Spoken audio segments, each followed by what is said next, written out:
The closing section of your document answers the question, what is the follow-up to the correspondence? It includes the action required or what the next step should be.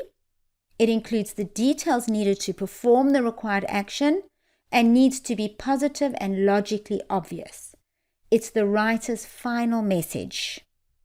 The very last thing in the correspondence is the polite sign-off and caters for the writer's psychological need to end gracefully rather than simply to stop writing. Keep the polite sign-off brief. Also, the general rule is to use I and me for most correspondence and we and us when the message is negative or potentially emotional.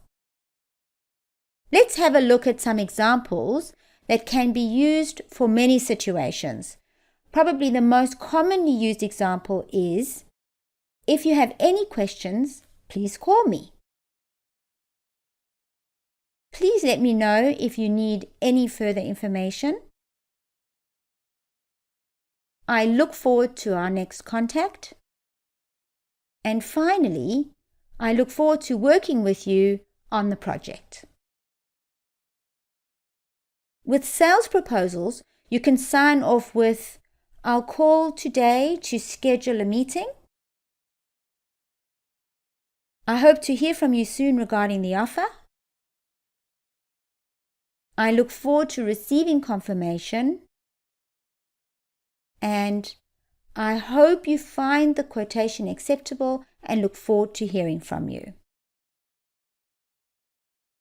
There are many great sign-offs for polite requests, including, please look into this matter and let me know your thoughts. We hope to hear from you with an explanation for the delay. Any information you can provide will be appreciated.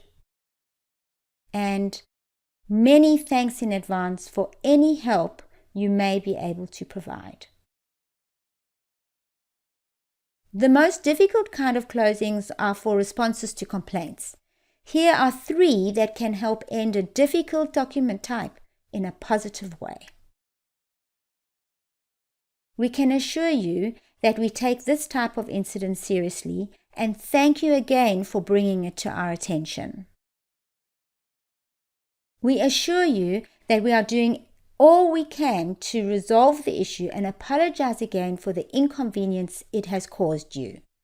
And finally, we hope you found our immediate response to your complaint satisfactory.